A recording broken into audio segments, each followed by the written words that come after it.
Greetings, hello, and welcome. Thanks for tuning in. I'm Imperial Jedi. Today we're playing Transport Fever. Our first look at the game, finally. So the game, it's in final beta, so some stuff might change.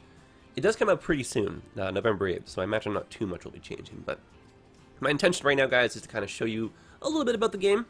I've gone ahead and built a little bit of a transport empire here.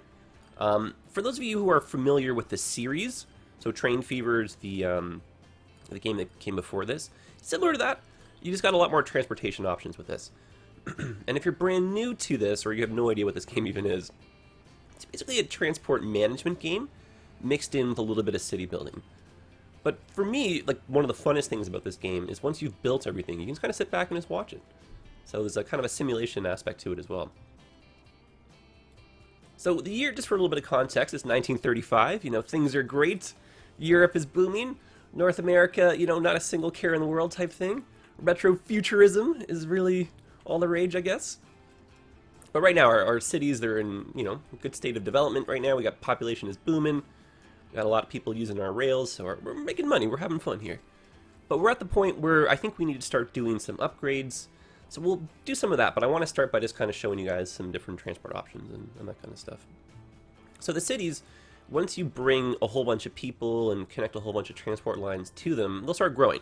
Because you're bringing more people there, people need somewhere to work and shop and that kind of stuff. So, to give you an idea for context, a city that doesn't have any outside influence right now, it's just kind of this one here. So, it doesn't really grow too fast, not really a whole heck of a lot happening.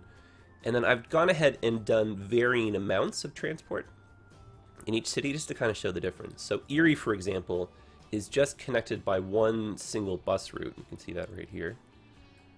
That little blue line right there. Line number 5, very profitable for us. Yeah, so that just links us over to this town right here. And Pembroke's one of our bigger ones. And then over here we've got a little mini airfield, which I think might actually be ready for a bit of an upgrade, to be honest. You see, you got Trams bringing people over to our airfield. But, you know, of course, air travel is pretty new. It's only 1935, of course, so not everyone can afford it.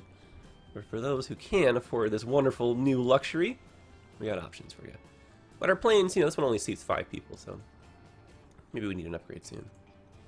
Either way, this city, lots of people coming in, so you can see lots of growth to represent that. And then the city itself will grow at its own kind of pace. And if you want, you can kind of interfere to a certain extent, and you can just kind of have some fun and build just alongside. I want to say it's not the easiest because you don't really get the road snapping stuff. So you got to be a little bit more patient when it comes to this game. So if you're trying to chase like perfect symmetry, maybe not the game for you, but the game does a pretty good job of kind of keeping things a little bit gridded out and whatnot. And what's really cool too, for those of you who have played Train Fever, oh gosh, is a lot more options in terms of going over top of like pre-existing rails and roads and that kind of stuff. So you just, you know, drag and click, right? Okay, so let me show you a few more things before we start doing some vehicle upgrades and some route upgrades. So you see our people right here. We got our steam train. So right now, we're running these trains at capacity, which is great, but look at how many people we still have on the station left behind. So I want to upgrade this to a faster, newer, bigger train. And then over here on the other side where it ends up, you can see the city's pretty busy as well. And so we're acting as like a kind of connection hub. So we get these bigger trains that are coming in from way on the other side of the map, bringing people in. And then over here, you can switch to a steamboat. See, we got one on the horizon. Oh, they're all the way down there. Oh, I think we might actually need another steamboat too. Let's buy one right now. Okay. Go to our garage. Click on our passenger ships. Oh, this one we just unlocked. Ooh, 125 people. It's a little bit slow. I think I'm going to stick with the extra 2 kilometers an hour. It really does make a difference on the waterways. So let's buy one of these, and then we're going to add this to our pre-existing line right here. Line number 11. Cool. Haha, the system works. Excellent. And what's really neat is it's a whole bunch of boats and ships and trains and all kinds of stuff from different parts of the world. So in your own city, you might, you know, recognize some of these vehicles. And what's really fun, so like Toronto, for example, like these are the streetcars we used to use, like back in like the 20s and 30s. So I wouldn't say I saw those when I was a kid, but like you know, and like pictures of the old times in Toronto, I'll see these all the time. So there's a lot of nostalgia value right there. And if you're curious to see a little bit more write-up or whatever on an individual vehicle, let's go over to one of the garages, and then you can kind of read a little biography on them. If I can find one of my garages. Oh, right. Usually I put them near my train stations for this very reason. So we'll click on that, and you can see right here, just a little background on it. Look at Toronto. There we go. So I think that's kind of fun, just these little extras. And then what's really cool about this game too is you can slow the time down, go in real time right here, just watch everybody go about their day. And that's just kind of neat. You know, if we pause the game even, like we can sneak a peek and you can see that there's a little guy in there driving the trams, and I don't know, all of this, just, I like that. So for me, I guess I'm a people watcher. And it's nice to build a good little scenario for that to happen. Okay. I think enough chit-chat. Let us do a little bit of building here. Okay, so our train line here, very profitable. It is great. We just want to improve upon it. So what I'm going to do is bring up our lines. This is line number 1. You can see making us lots of money. I'm going to send these guys to the garage. And we're going to have a little bit of a disruption in our income, but that's no problem. It'll be worth it. Okay, so let's buy a really speedy fast train.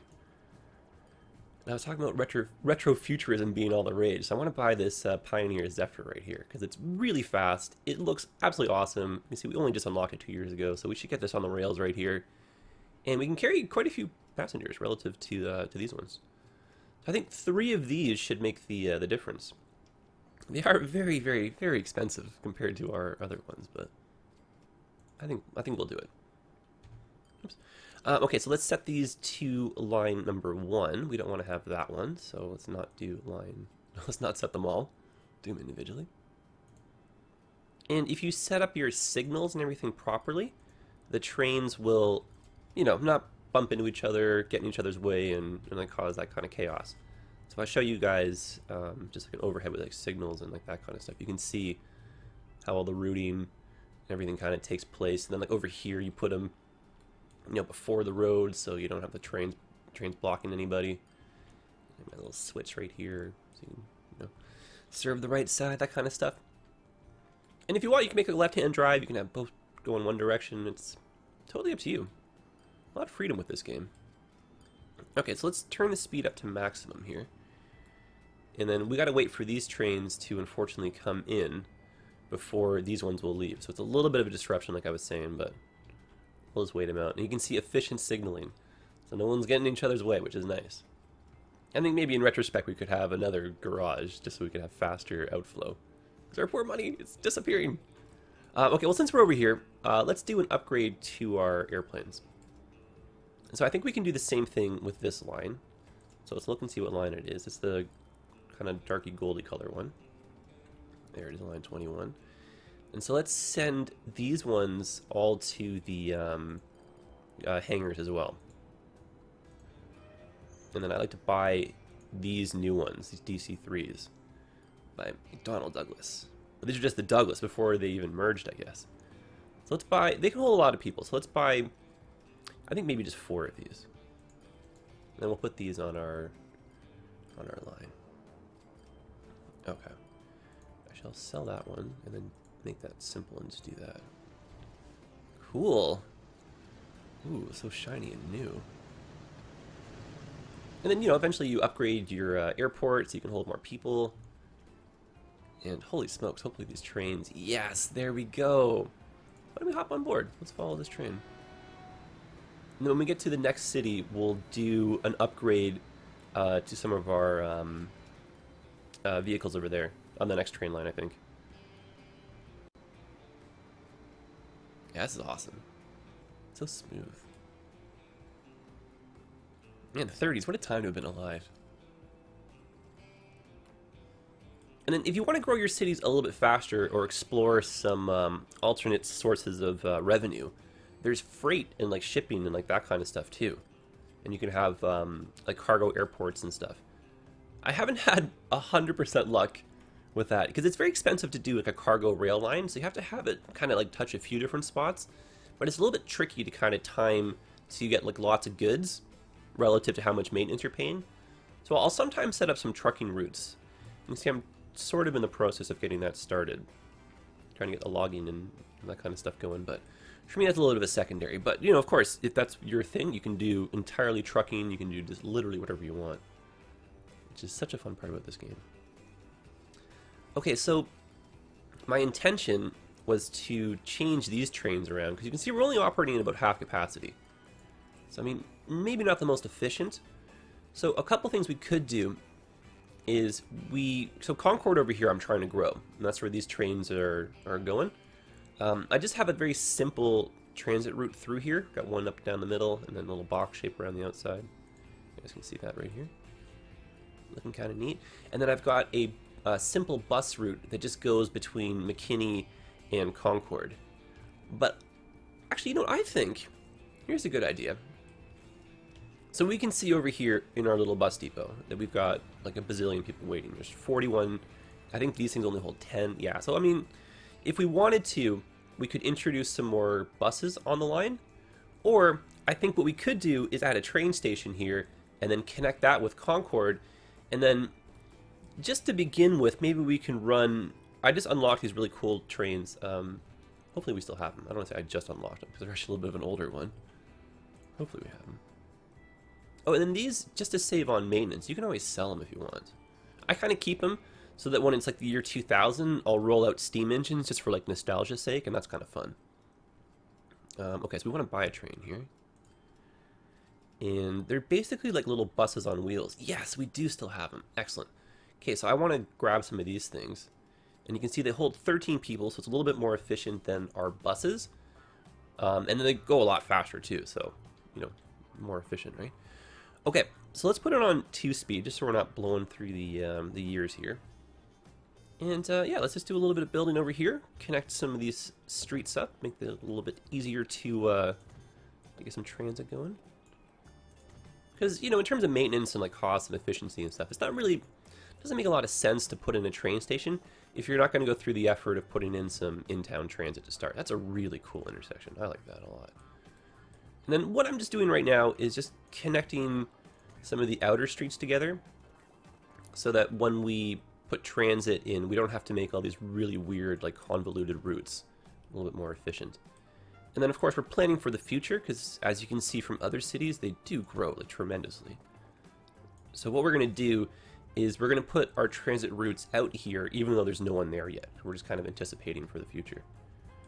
If you build it, they will come type thing. And you want to be cautious, especially in the beginning. So you can see right here, we're moving these 3 buildings. That's very expensive. So 575,000. That stretch of road should only be 16K. So the fact that we're destroying buildings, that's what adds to that cost. So just, you know, be consciously aware of that. Like, I can afford it, so I don't mind right now, but in the beginning, you only have so many millions. And if you're spending all of your millions just to blow up buildings to do a few, you know, roads here and there, not really efficient. Okay, so let's start with a small train station. We can always upgrade if we want to. There's a passenger one. So we'll do 2 tracks. That's pretty simple for routing. And we're just going to Concord, so we want to just point the train in the right direction, basically. We don't want to go on this side because the train is horrifyingly steep, because that's going to add to our costs. And then I think what we're going to do is just destroy that little bit of road there, and then we'll just attach this. A little micro, there we go. And you can see the station has a reach, so whenever I connect it, so you want it to hopefully hit as many people as possible. We're not going to hit the entire town, which is why we rely on in-town transit to kind of do the job for us to get more people to our train station. So if nothing else, we'll just put some of these tracks down to start, just as a bit of placeholder.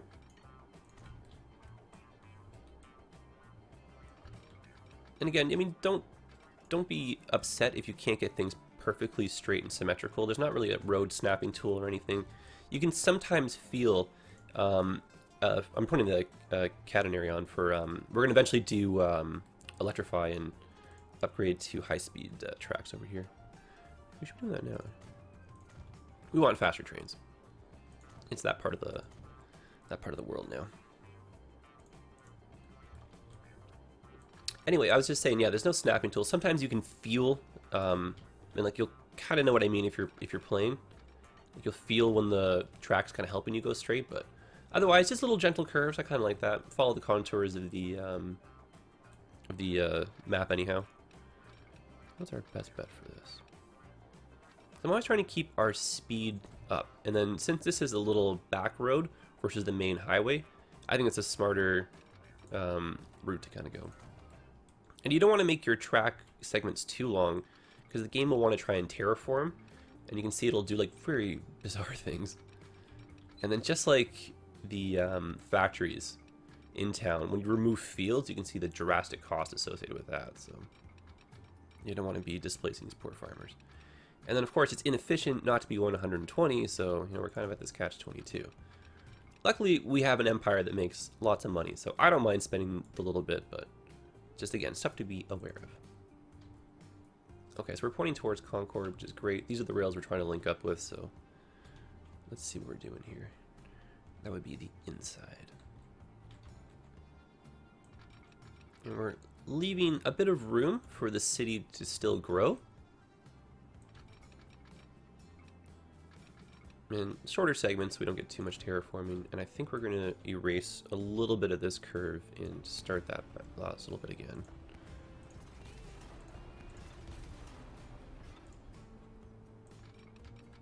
Okay, see if it wants to just do it on its own like that. That's not so bad. You can kind of see though this little bit of height terraforming right here. That's a bit strange to me. That's why I want to cut back on the longer segments. But that's, you know, not so bad. That could have been much worse.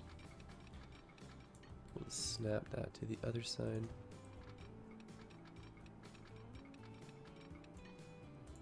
And then for those of you who are looking for a little bit more depth, you know, and kind of my logic behind how we got here and this and that, I'll be doing a Let's Play series.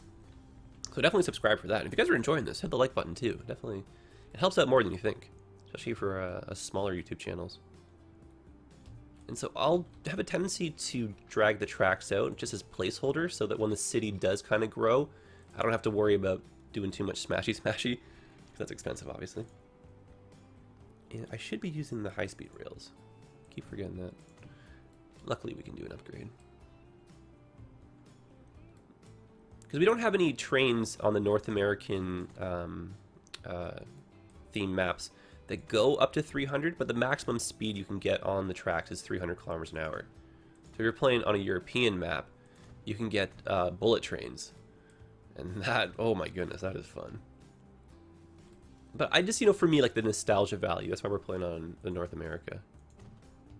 Like for me, it's fun seeing those streetcars and like the GMC buses and, you know, just little things like that. I kind of like it. So that's why this game, I like it. Okay. I don't know why we're doing all this upgrading right now, because none of that even has it. So just ignore me doing that. Okay, so let's put in some of our switches and signals. Perfect. There you go. See, 300 is our new speed now, so that's great. And then we're going to put in our signals. So, boom and boom. Perfect. And then I like to stop the trains before the road, just for, like, hopefully obvious reasons. If I had the signal right here, and then the train had to stop, it's like butt would be hanging out and blocking the road, so that's not good. You know, just in terms of spacing, it doesn't have to be too crazy. But you want these spaced close enough that you can keep a good cadence with the with the train flow. You want them to be kind of not stopping too often, you know? And then you really need to put them close together only if you have lots of different types of trains that are going at different speeds on these roads. Or on these tracks, I should say. A new achievement. And then signals, I mean, they might seem complicated, they're really not. So imagine you're a train, say going, let me just back this up a little bit. So imagine you're a train going, say, up like this. And then you've got another train following you. So when you pass this first signal, it'll turn red saying that the guy behind you cannot go because it's not clear because you're there. And then so you, once you pass this next signal, that makes this signal go green, and then this train knows from here to here is clear, so it can just floor it to the next one. And so the closer you have these, the more efficient your line becomes, type thing. And then, of course, you want to have these placed properly relative to where you're doing your crossings. Otherwise, you'll have trains stopping in front of each other, and it just doesn't make any sense type thing. So we're using the road and everything to our advantage here. So we're telling people to go up to this point, and incoming traffic stops here if it's not clear type thing. And then once these trains pass this, that like enables that switch type thing. And then the stations themselves have little signals built in, so you don't have to really worry about putting them there. But you can, if you like the aesthetic look of it. And you gotta be cautious not to put them on the inside. So you can see we're doing like a right-hand drive, but of course we could be doing a left-hand drive and have those like that. So just be cautious with your signals. Because if they're saying the wrong thing, you know, you can't blame the trains for going on the wrong side of the rails, right? Because they're just reading the signals. Okay, so now that we have this connected, let's put a garage back here, just so we don't have to run the trains the entire length of the line just to get down here. And this is probably temporary, because if we add another city behind us, we're going to have to change this configuration. But just for the speedy sake of, you know, us doing a little thing right now, let's just do this. There we go. Okay, so let's just buy, you know, actually, let's not buy them, because we got to make the route first. Inefficient to have those hanging out. Okay, so new line, starting here, going to Concord, and that is it. Perfect. We're going to have to delete the bus line that serves McKinney right now, because it's going to become obsolete. And we're going to have to put in at least 1 or 2 transit lines in town. So let's do that before we buy the trains, because the trains, we got to pay a maintenance cost on them. So, and let's buy a big tram station. I haven't used any of these yet. We just unlocked them. These look really cool. And we got to destroy a few buildings. Oh, no, we don't. I'd need to be close enough to the train station that people will actually use this. Otherwise, it just becomes inefficient. So we'll put that like that. That's pretty cool, I think. And then we're going to put in a whole bunch of stops right now. We may not use them all. I just like to go overkill, just in case. And maybe you can, you know, one or so per block, especially near the major intersections. That way you can encourage some line sharing. But you can see the individual reach of each stop, so they actually serve quite a large radius. And if you'll remember, we were saying that we wanted to do some lines on the outskirts, so we're going to do probably a few lines in town, but one of them is going to be a nice big outer sweeping one. So that's all of that. That's perfect. Maybe one more over here. And of course, this is not set in stone. Some of you may not agree with how close I'm putting these stops together or how many I'm using. That's totally fine and fair. But again, this kind of stuff, I go more into my logic when I do my Let's Plays and everything. Right now, we're just trying to have some speedy fun. And for actual fun, let's put in a, yeah, we put in a tram stop, right? Let's put in an actual tram line. The tram stops obviously can support buses too. You don't really have to use just trams. Okay, let's do some upgrading. Sweet. And I guess we'll just go down this street. Let's take a fun route to get to the... oh, actually, yeah, we'll go this way. We'll take the long way.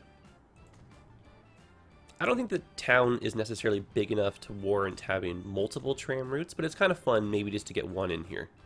There he goes. Tram tracks are in place. Excellent. Oh, cool. And then the PCCs. These are also something we used in Toronto. So we can use that on this line right now. Very fun. And it's really cool about this game is the vehicles, they take on like wear and tear over time, and they eventually need to be replaced. And what's cool is you can do an automatic replacement of the vehicles. So since we just unlock a new streetcar, or tram, whichever you want to call them, why don't we set that as the new vehicle? This is really cool. So we'll switch that over, and so when these kind of run through their maintenance life, you can even choose at what point they automatically replace. But I'll do all that a little bit later. We're not really stressed about that right now. Close that just to open right back up. Okay, so this is our tram line, and this will be pretty simple. It'll be a line that falls back on itself, and of course we have to just follow the tram tracks. You can kind of see maybe we needed one more stop in the middle here, but that's okay. And we're just going right on back. Cool. Super simple. And then we'll buy our depot and we'll get the vehicles going right away.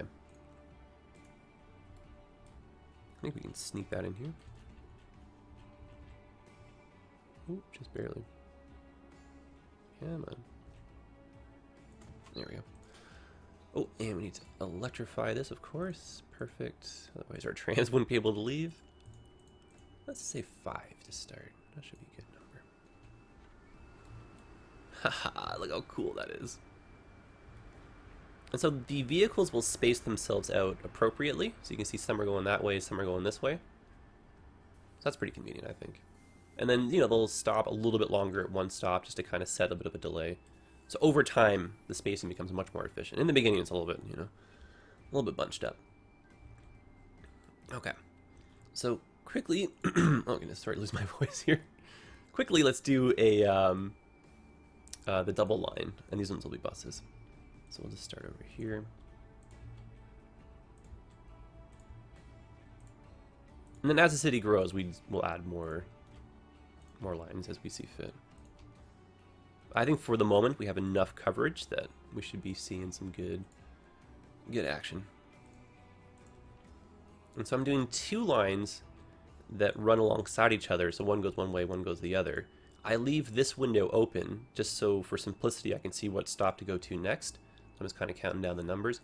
If I remove that, you can see we lose. It becomes just a little bit more difficult. I wouldn't say like the hardest, but when you have multiple lines going through, see over here, you just sometimes need a little bit of a visual aid. And then you can always verify how many stations there are. So if we look at line 26, 13, and 13, so we didn't mess up, everything is good. Okay, so for this, we need some buses. Cool. I think usually, you know, between 4 and 6 is usually the number I do to start, and then I'll tweak it if I need to.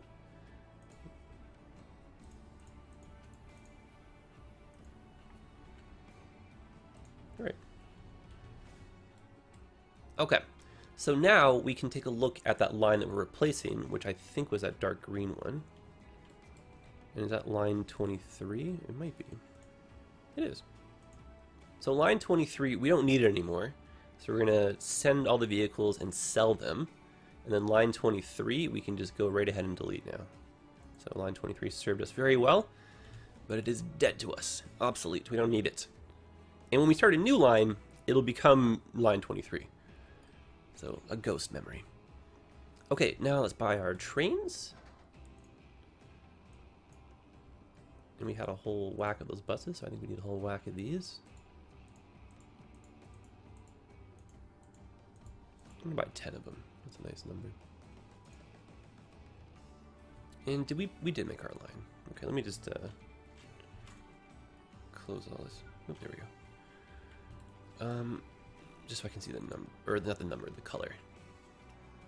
It looks like it's line 24. Okay. Just making sure. Cool. And these things, I wasn't lying. There's literally like buses on rails. They're pretty cool. You would use these as like an in-town tram substitute, or just like short distance little runners.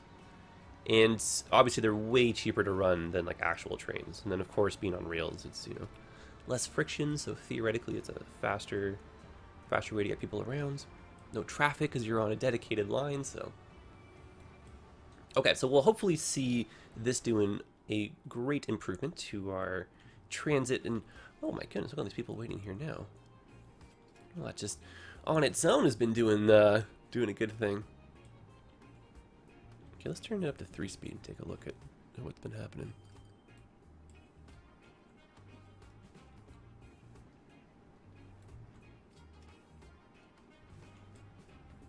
Okay, let's find a train coming in. Oh, I guess we don't got any. Oh, interesting. I think I've messed up my, oh gosh. Here I am touting how great everything is, and all I've done is mess up our pathways for these poor trains here. Okay, so let's try this again. See if we can solve our little issue.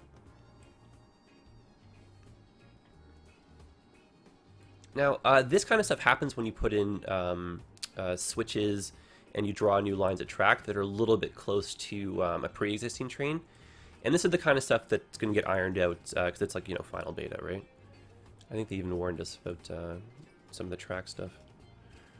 Okay, so this is kind of fun for troubleshooting. So I'm going to have to find a way to make all of these work without bumping into each other.